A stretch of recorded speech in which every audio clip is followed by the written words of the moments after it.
You're listening to Force Majeure, an actual play Star Wars podcast. My name is Adam and I'm your host. And today's episode will be brought to you after these words from our sponsors.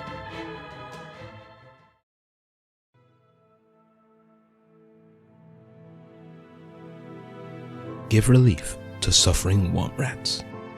Right now, womp rats are enduring terrible suffering, but you can help. Pledge a regular gift today, safe in the knowledge that your generosity is making a real difference. Thanks to the compassion of our supporters, we have paved the way for improved womp rat welfare right around the galaxy, but there's still so much more to do. Please give what you can today, because a healthy womp rat is so much tastier. Hello everybody and welcome back. My name is Adam and I am, for the last time in this campaign, your GM. And I am joined around, for the last time in this campaign, by... Hi, I'm Mim. I play Lassa. She is a human sentinel artisan. Her emotional strength is her curiosity, but her weakness is obsession. Hi, I'm Ross. I play Agatha, a Morailan warrior aggressor colossus whose emotional strength is his pride, but whose weakness is his obsession. Hi, I'm Mikey. I play Jiren. He's a Chiss mystic advisor. His emotional strength is his enthusiasm, but his emotional weakness is his recklessness. Hi, my name is Ed Fortune. I play the character of Baren. He is a human seeker, hunter, Ataru striker. His emotional strength is justice, and his emotional weakness is alienation. We rejoin our heroes in Pyjak's meditation chamber, deep below the surface of Daxos. The power of the Virgins has been broken with the death of 10th Brother. The room is back to its previous dimensions, though it feels smaller. 10th Brother lies dead on the floor, his arm outstretched, reaching for the mask one final time. Lying by him, maybe unconscious, maybe dead, is the blinded form of Agatha, both lightsabers clasped in his hands, but deactivated. Baren stands, painfully, awkwardly favouring his right hip, pistol in his hand lowered to the floor as he breathes deep, ragged, painful-sounding breaths. Jiren is on the far side of the chamber, crashed against the wall there, pulling himself slowly to his feet. Lassa stands, hands on thighs, breathing heavily from her run, discarded net gun a few feet away. A silence falls. There is a sense of a weight being lifted, although all eyes are still dragged, occasionally, to that mask. Unharmed, reflecting the light in here strangely, with that symbol once again glowing faintly in the centre of the forehead. Players. I'd like to limp painfully over to Agatha and pull out the stim pack that I have and stim my friend. That is enough to rouse Agatha to consciousness. Agatha groans painfully. I'm not sure. I think, actually, Agatha doesn't know if he's won yet, so Agatha's going to struggle upright as much as he can. I retrieve the lightsaber, Yeah. because I'm assuming it's on his hand. Mm-hmm. Good idea, before he switches it on. I'd like to try and use battle meditation and 4C to try and give Agatha a sense of where everything is in the room. Or you could talk to him. I can talk to her.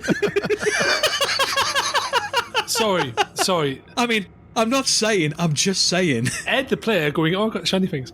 Agatha, are you okay? I'm injured, and I can't see. Is he dead? He's very dead. Agatha's still quite tense, because, to be fair, he wasn't actually expecting the 10th Brother to still be dead at this point. While this has been going on, Jiren has pulled himself to his feet and walks dispassionately past 10th Brother and reaches down, picks up the mask, kind of regards it just for a second, shakes his head and puts it in a bag. All right, out the way there. Let me have a look at him. Right. Well, your eyes are criffed up. Is he okay? His eyes are criffed up. What do you think? He's not had the best of days. I'm going to make a medicine roll. At this stage, I'm not going to need a roll from you. You can patch him up and... How much can I patch him up? Are his eyes absolutely gone? Yes, they are gone. They are gone. Right. All right, my love. Agatha, I can't fix your eyesight because your eyes kind of aren't there no more. They've been sliced clean down, darling. I can't do nothing for you. Okay. I don't know what the limits of biomechanical engineering are. I could do an arm, ain't never done eyes. So we might have to try and find a specialist to help with that. I understand. Agatha's voice is slightly trembled at this point because it's dark at the minute. But beyond that, he's listening to the voices of his friends and how reassuring they are. So he's clinging to that hope that this is not permanent. You did good, my love. All right? He's not going to bother us no more. Good. Very good. I want to go over to 10th Brother and see if there's any clues or anything that we can use for our own survival whilst Agatha's being healed. Because I'm surprised Jiren's not done it already. Jiren, he's talking to Agatha as a casual, keeping the things from not being silent, but he's taking off the armour. And he's taking off the armour very carefully and putting it in this room and almost placing it down so it's prepared there. And it's taking him a while because he doesn't really know what he's doing, but he's undoing the straps and putting the armour down in the clear indication that he is not giving this back to Pyjack. 10th Brother isn't carrying a great deal. There is his armour, which are a very old style of robe with ceramic and reinforced plating in. There is his lightsaber, and there is a comm. And that's basically it. I'd like to check the comm for previous calls, if that's a thing you can do. It's an Imperial comm, so it's the same kind of thing you've taken from some of the stormtroopers. It doesn't appear to be receiving a signal at the moment. The armour he's wearing is very badly damaged, given what's just happened. Repairable, probably, but it is showing the signs of the battle. I take the lightsaber. I make sure that, like, to my own satisfaction, that he's definitely dead. Yeah. Check the pulse. I'm assuming I don't need to make a medicine roll or anything. Just close his eyes in that, a sort of gentle way. And then basically, I'm already minded as to how we dispose of the body and what sort of repose is required. I mean, I imagine you're carrying, at this point, both deactivated lightsabers. Yes. Just to keep them safe somewhere. So is that like it's a force pike, isn't it? It's a lightsaber pike. The hilt is 4 foot long or so, with the blade that comes out the end. I'm going to call Prinkle to let him know that we're safe. Good idea. Your comm goes through without a problem, and is answered almost immediately. Lasser, my friend, Lasser, what is happening? Is it done? Are you well? I'm not sure any of us are well, but 10th Brother isn't going to be bothering us anymore. That doesn't mean that there's not still trouble. He's probably still got men out there waiting for orders, but we can breathe a little easier. You want to get the ship ready to go, and we'll be there soon, all right? I'm on it right now. Ask about Pyjack. How's Pyjack, my sweet? He is deep in sleep. The sedatives are working, but about 5 minutes ago, if that, his face seemed to relax. You know how it was still locked in that kind of grimace, even when he was all snoozy? It relaxed. He looks at peace. He's breathing easier. Well, maybe he's not the only one. All right, we'll be there soon. I'll go and get the engine spun up. And he signs off. Jiren, you're better at this than I am.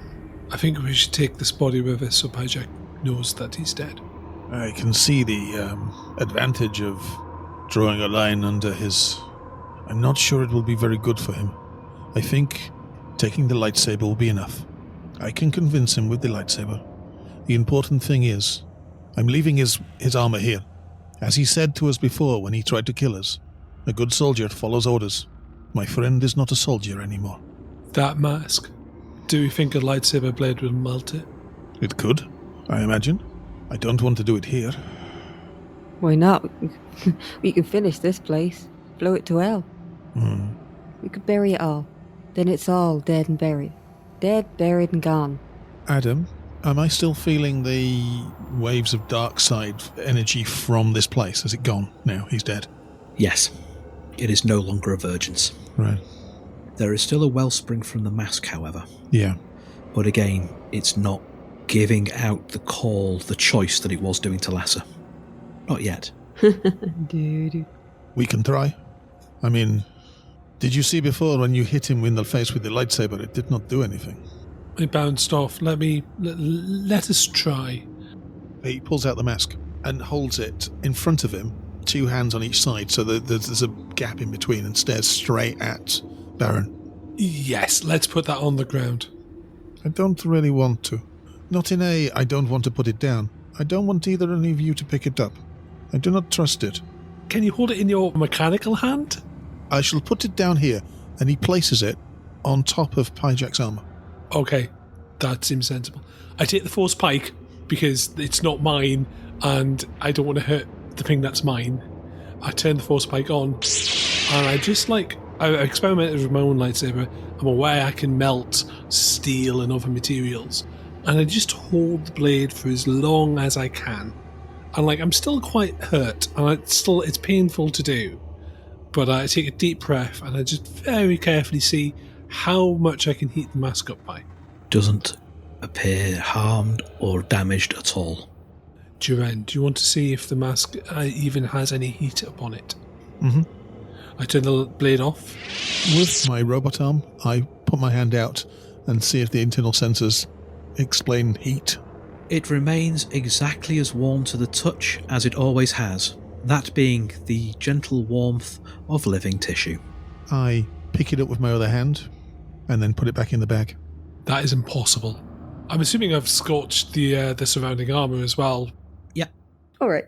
Question, because Lasser knows about different metals and things, and she's old enough to remember a bit about when the Jedis were a powerful force. Mostly myths and legends and stuff, but there's always a legend about the one thing that Jedis can't deal with or whatever. Do I have any idea what kind of materials don't take effect from a lightsaber? There are a few. It's rumoured that the armour of a proper Mandalorian, their special steel, is resistant to lightsabers. It is rumoured that there is another material called cortosis, which crops up every now and then, is resistant to lightsabers. There's rumours of a couple of other materials, but the other materials are nearly all a metal alloy or crystal. This appears to be some form of porcelain, but there are materials out there that are resistant. It is being held together with the dark side. Violence will not help, I do not think. I mean, alright, deliberate violence, not so good. She's going to walk over and pretend to accidentally tread on it. It's in Duran's bag at the moment, so... Yeah, I've picked it up, put it back in my bag. Oh, sorry. You got a stamp on your bag. Shazam! Alright, no, alright. Alright then, we'll take it with us. Yeah. And now, Adam, I'd like to extend 4C and battle meditation to try and help Agatha C. Yeah, I don't need you to roll for that, really. I mean, Agatha was going to say, I might need some help going down the stairs. How does that feel, Ed, to Agatha as you extend your senses out to him? I ask first, so it's Agatha, I'd like to try something. Open your mind as much as you want. I want to see if you can see through the living force. I mean, we're sat literally in the meditation chamber where we all trained, and given that the divergence is gone, I'm presuming there's a certain amount of light, if only by relief, lightness in the force to work with. Yeah. Baron essentially extends himself out to the living force, as he's done many times now, and in the range of his own senses, gets a feel for everything in the room, gets a feel for everything there, and then plays in his mind brings 4C into it, so it's if I stand up and walk to the door, I will have to open it, otherwise I walk into the door. If I stand up too quickly, I will get dizzy. So I'm playing all of that through my head, and I'm kind of setting it up as a sense, and then through battle meditation, pass it to my friend. And Agatha is trying to be quite receptive at the minute, because, I mean, while he's slightly fearful because it's dark, he is trying to reach out with his senses as well, so he can sort of sense all of you around him. Not so much the cave and the walls of the place, although that's part of it, but he can he can see where you are, he can see how to follow you guys around. We both have sense, so we can reuse that to and I'm using battle meditation as the kind of the bridge. Yeah, but we're taking our time about it. We're not under tremendous pressure. Yeah, I think between the two of you and your shared senses and your own inherent kind of force connections, you are able to get enough of an impression about what's around you so you can move around safely without stumbling down the stairs and so on and so forth. Well, any more so than the fact that you're all fairly hacked up, or at least the two of you are fairly hacked up anyway. Also, right now, Agatha, you can read Baron like a book. Like, completely raw emotion is open to you. And it's resolve and satisfaction, and a kind of... satisfaction's the wrong word. He's made a breakthrough in his understanding of things and the way things are, so he's found a path. Finally. Though he's aware that that's only one step. I mean, if we're reading each other, then Agatha will have a sense of relief that the most recent obsessions he's had have been somewhat resolved. He's found Pyjack. Still a little bit worried about Pyjack's fate, but he's found Pyjack. 10th Brother appears to be no longer a threat. And beyond that, there's that little bit of uncertainty we come with. I didn't plan this far. We survived. Now what do we do? And I think, unless there's anything more pressing you want to do in here, you leave the meditation chamber, leaving behind Pyjack's armour and the body of 10th Brother. You make your way back down to the Mercy, which is all fired up and ready to go. You get on board. Beren, I imagine that you take the pilot's seat. Yep. As planned. There's a slight wince. There's a volley of fire from the Coldfire's guns to once again blow the frozen waterfall apart, so you have your exit. Yeah, Agatha won't have been the one firing the guns on this one. That's somebody else who's taking over the gunner's seat. Yeah. Baron can control the guns from where he is, and is a reasonable shot. Do we want to bury everything on the way out? Yes. Okay. So, before you leave the cave then, it would be a struggle to do it from outside the cave because of, the Imperial light cruiser that is in orbit over the planet. But you can turn the guns on the inside of the cave and basically just blow your way through to the meditation chamber and just cause a collapse downwards from there. Yes. The Mercy flies out, connects up with the foolhardy Gambit, which also takes off when they see you coming. You've paired your navigation computers together with the shell that was Tugger functioning as a navicom and that bridge. And then just as the lamentable necessity realises that you're leaving and that they've not heard from 10th Brother, you drop into hyperspace. And I think that before we leave this part of the story, we go to the galley. The Mercy is flying the path plotted by the Gambit, which is just ahead. Pyjack remains asleep and unconscious in the medical bay, and we see our heroes sat around a table as Prinkle served you all a hot mug of tea and then retired back to the medical bay to keep an eye on Pyjack, giving you a few moments of peace, just the four of you to talk. I'm going to miss these. Yeah. Why? We can make more tea. No. Well, we can, but I'm going to miss this. Because I think that's me done. You mean proper done? I was a terrible, terrible space pirate. I just want, I want this. I want to belong, Yes. When Prinkle died, I did some terrible things. Just to keep us together. And I don't want to have to do that again. Yeah, we can't ever tell him that. I'm going to have to, at some point. Why? Why would you need to tell him that? Because it's important for him to know. Oh yeah? You think he needs to know? I brought you back from the dead, like a god, by sucking the soul out of some other poor sap. They died, so you did. That's my problem, not his. He tried to kill Prinkle. I just rebalanced everything. Hey, we killed them. I would do it again. But I'd rather not have to. It's a price, but it's not a price I want to search for. So I think I'm done. I think I want to park the ship somewhere. You think we are? Baron, you know the higher-ups in the Empire. You know what it's like at that level when you've got money and status and you know what it's like when people have goals in the higher echelons. Do you think with 10th Brother gone, they're going to let us go? Honestly, I think we're a bad job for them. Anyone who tries to pursue us now is either incredibly well-resourced or more likely in serious trouble and expected to fail. No one will want to chase us after this.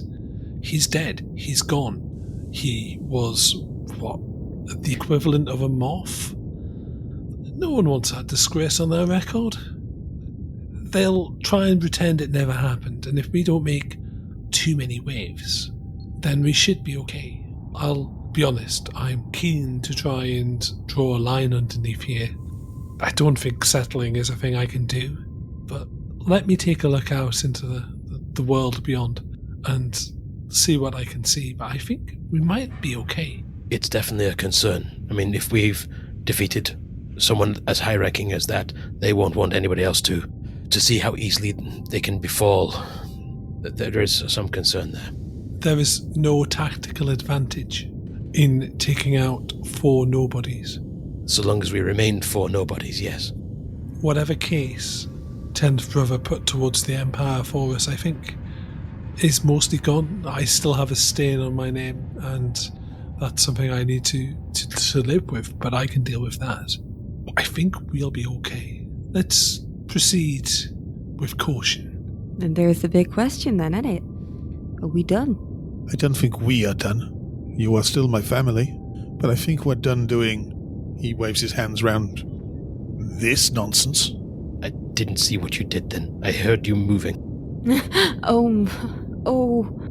Jiren puts his hand on Agatha's shoulder. I don't think we need to save the world from bad men anymore. The galaxy from bad men anymore. I think our story here is done. We have to write another one. Something smaller this time. What, you mean you don't fancy being a hero of the Empire? A hero of the Rebellion even? Like Brinkle? Me? You're not going to go off and train to be a big powerful Jedi? She's mocking him, but at the same time there's a few tears in her eyes. What is your plan? I brought somebody back from dead. I think I've peaked. You know? Lord love you, Jiren. I think I'm not interested in joining the rebellion at the moment, because, I mean, frankly, we may run into Thrall again, and I don't want to do that. Oh, and yeah, I need to write a thesis for him. Oh, he's going to hate it. Incidentally, now we're all close together and the lights are on, and it's kind of a thing that you recognise. Jiren seemingly has had a lot taken out of him. He doesn't look physically hurt, but he looks like, if you saw him, you'd be like, oh, that man needs a good meal and to drink more water, because he looks drawn. He looks like maybe the face of the guy that he took the power out of to bring Prinkle back. Maybe 5% of it was taken out of him. He looks like some of his life has been taken away. Are we saying heroin chic? Yeah, exactly. It looks like he's really got into his drugs. Baron has, at some point I'll have put on healing salve and whatever, but, I definitely have a scar now. Jiren doesn't he doesn't heal you. He doesn't offer to. He sees that you're busy, and he just doesn't do it. I never ask. Yeah. You can see him looking, but he doesn't push that any further. I guess the ultimate question is, where are we going now? And how many of us are going there? We have 2 ships now, right? We need somewhere where we can land and... Well, I'm definitely not going anywhere on my own for a moment. So I could do with some patching up. So I don't... And you can see she's a bit edgy. I don't really have anywhere to go right now. And I've never really minded that before, because there's always work for an engineer somewhere, so anywhere is as good as anywhere to me. But the thing is... You had somewhere to go, though. The stopover was the place that you would go, right? I think the stopover is the sort of place that is for second chances, okay? Now we have resolved our problems. Let's go and see. I just don't know if I could... I can ask. I can be quite persuasive. But not in a force way. I can just be quite persuasive. Alright. So, you want to come to the stopover with me then? See what happens when we get there. I can drop you off. And then see what's going on. Maybe. I don't know. He's being kind of casual about it. And then there's a pause and he goes, yes, I think I'd like that. I think I'd like to stop over. Because, if you get another ship and you need an engineer, then I'm not saying that I'd definitely be on your ship. I mean, it depends on how good the ship is. And the last one you treated absolutely appallingly. And, it needs a lot of work and... Well, I need a good engineer for that then. Yeah, you would. You'd be blooming lucky to have one of my caliber, that's what I'm saying. Perhaps we can sit it down on the stopover and you can spend some time over it. Really take your time on getting it good to go, getting it space-worthy. No rush jobs. We always rush these things, right? Maybe we can make some credits there as well. Nothing. Obviously, after the ship is ready to fly, we will go off and find new things to do. But let's not rush, eh? I think we deserve a bit of time. I like that. I think I've had enough excitement for a while, but at the same time, I have really... Well, you see a sniff and rub her nose and put a very stern face on. I've got used to you all, and I wouldn't be opposed to being able to see you all again. I'm just not sure I want to go out guns blazing again, so... I love you too, Alessa. Love you too. And I think our camera pans out, leaving the ships in hyperspace. And that, I think, is the end of the story. Hey! So what I'd like now to do is give you all the chance to have a little epilogue vignette. What I will tell you is that Pyjak is treated and the chip is removed from his brain. Mm-hmm.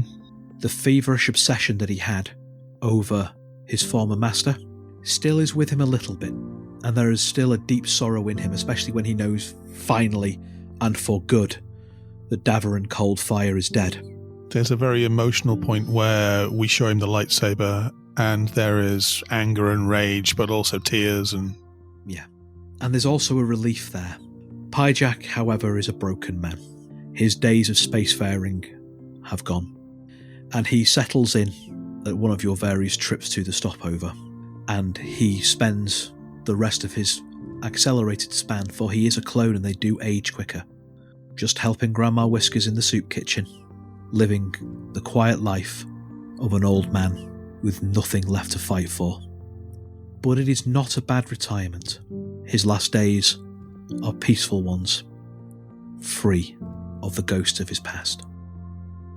Prinkle is also safe and well, although maybe not as exuberant as he used to be. What, you mean the hero of the rebellion isn't going to go join them again? I thought he'd got a taste for the adventure in life. He's happy to stay with you on whatever adventures you join. He doesn't like being in the spotlight. His place, where he's happiest, is in the kitchen, cooking, making tea, looking after you all like a worried mother hen. So, shall we go to Jiren then for a sec? And I want to set a scene. You're very close in on what is clearly the Foolhardy Gambit. You can see the sign, you can see where we wrote on over the graffiti the sign again. And we pull out from the Foolhardy Gambit, and very quickly you realise it's not in space. It's not on a daring pirate adventure, it's not doing a scheme, a madcap caper or anything like that. It's resting next to a few other ships, next to a few other houses. And this is a place we've been before. This is, as we followed Pyjak, the stopover. The ship's been built on. It looks like potentially it could fly again, but it will need a damn good mechanic to do so. Because on the side of it, there is a lean-to, made with some proficiency. An extra area where tables and chairs have been put out. A bar is off the front of the Gambit now. And you can hear from the kitchens that Prinkle has found what he wants to do with his life. Making food behind the Foolhardy Gambit bar, where the wary and the thirsty alike come for a drink. Jiren realised a long time ago that he wanted to be a space pirate, to have a family.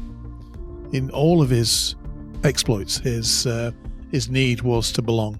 And he's decided and realised that he doesn't really want to lose that. He doesn't really want to risk his family like he's done before. It has dragged him down. It has dragged him to a place where he can't control, that he doesn't like. Bringing Prinkle back really took it out of him. So he again has retired to the stopover, behind a bar, which is his old ship, with Prinkle, and quite often Pyjak after his shift. Agatha's not necessarily retiring, because he is retiring from some things in his life. He no longer feels an absolute need to tackle the biggest, baddest thing that's out there. He's already done that.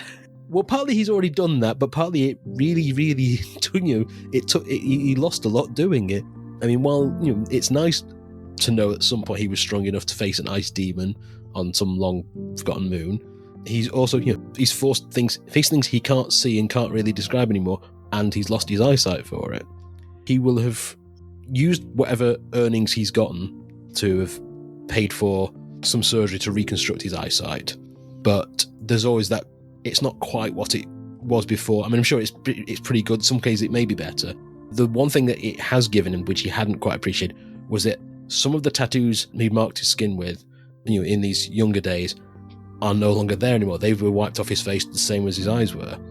And somewhere in the process, it's pointed out to him he could actually make a fresh start. He's no longer marked out as a criminal because he doesn't have those tattoos anymore. He will be getting tattoos to mark a different reflection of his life. I mean, there's an element of his life he does want to remember, which he's going to mark with tattoos, but they're going to include like a pair of lightsabers or something else. And he's always going to have the great mug of tea which is on fire on top of his head somewhere. But symbols which said this man is wanted or this man has a violent past aren't there anymore. He has a future and he can throw away parts of his past. While he's not necessarily set on becoming Marshal, he's at least going to throw his hand in the ring and say, it could be a role I can do. I can look for smaller time criminals. I can try and keep the peace on the stopover, or I can board a spaceship and view places. He's not set on one thing at the minute because he doesn't have to be locked down to anywhere, and he's free to explore that. He's free to look at things a different way. So I'm not quite retired. He still wants to use his strength to help people, but not bound by anything he's done before. Initially, Baron settles down with his friends but there's something missing from the stopover. It's not wild enough. It's not diverse. The things that give Baron peace are finding things, discovering things. And over the time, he spends more time going off in the Mercy, not looking for trouble, just looking for where the Force will send him, where he feels he's needed.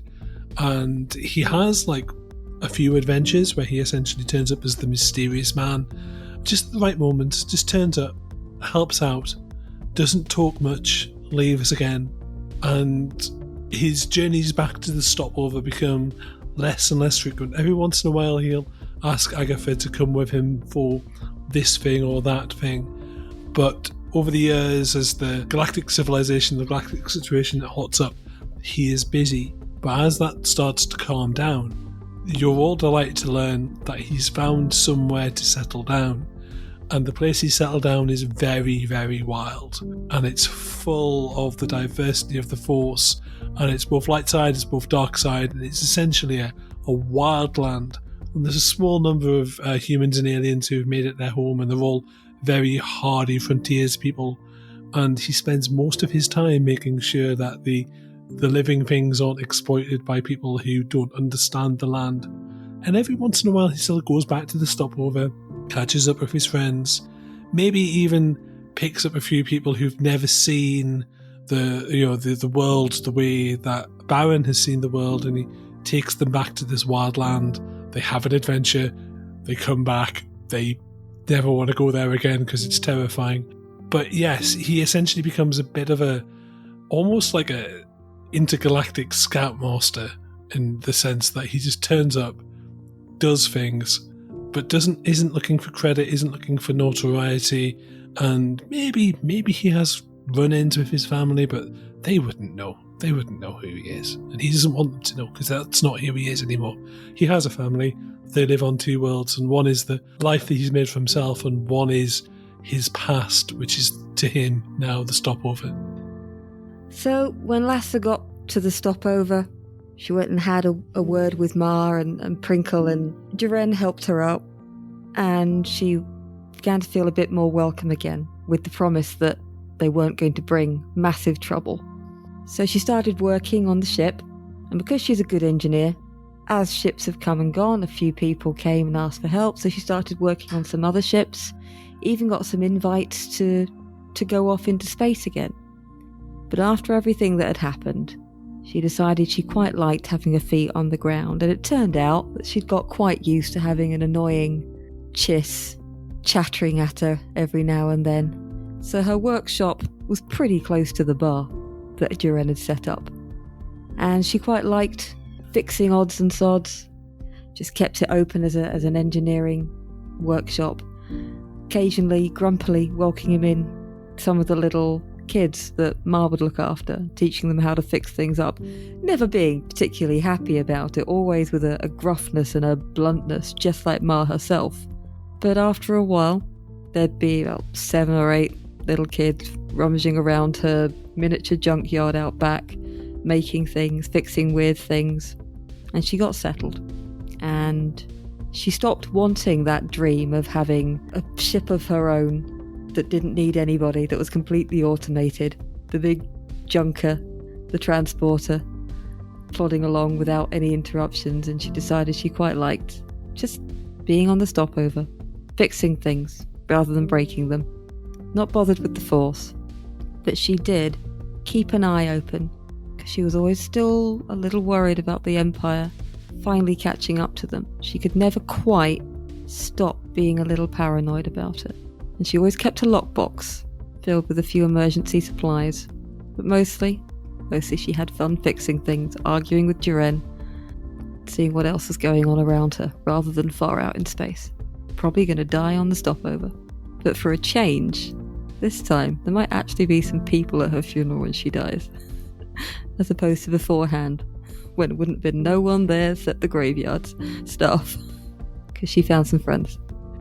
I think the final scene is this. Out the back of the foolhardy gambit, we see Lass's junk pile, and our camera delves through the junk pile to the ground, through the concrete that's been laid down, deeper and deeper, into a hole, a cube made of reinforced ship bulkheads. And in this hollow space, there is a lockbox with 4 keyholes, and inside the lockbox, there is a mask. And just glowing very, very faintly in the absolute darkness of this lockbox, this cage within a cage deep below the ground, there still glows that symbol in an ancient dead tongue, the number 10. And that is the end of the Coldfire Chronicles. Woo! Yay! We made it! Oh, nice one. Nice one.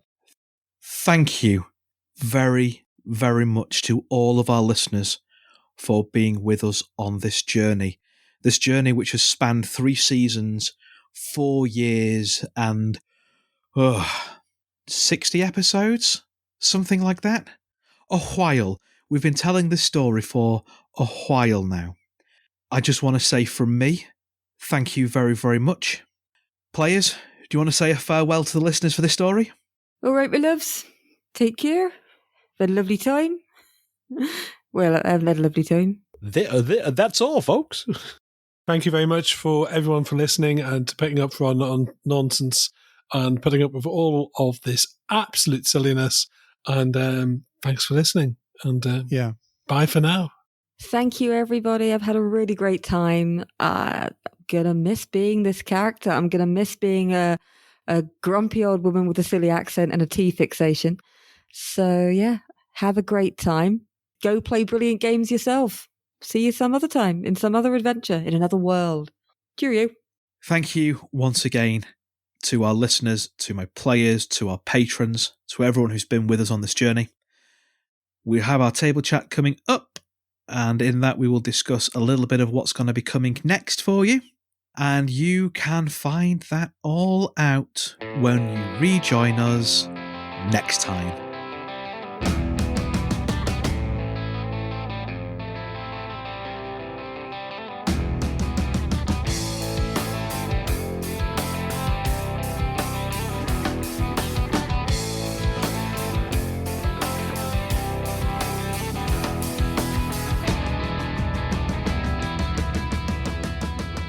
Force Majeure is played using the Star Wars Force and Destiny game system by Fantasy Flight Games and Lucas Books.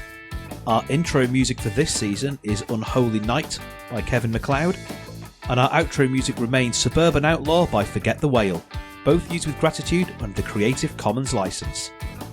If you like the show and want to interact with us, we are on Twitter, we are on Facebook, we are on Instagram, all of which are at Force Majeure Pod, though Twitter is probably where you're going to find us more regularly. If you enjoy what we do and want to support the show, there's 3 ways you can do that. The first is via our Patreon at patreon.com/forcemajeurepod. The second is by buying us a coffee at ko-fi.com/forcemajeurepod. And the third way is by rating and reviewing us on iTunes, Google Play, Stitcher, anywhere where you can find us. We really like reviews. It tells us that we're telling the stories that you want to hear and helps other people find us. Thank you very much for listening. We'll see you next time.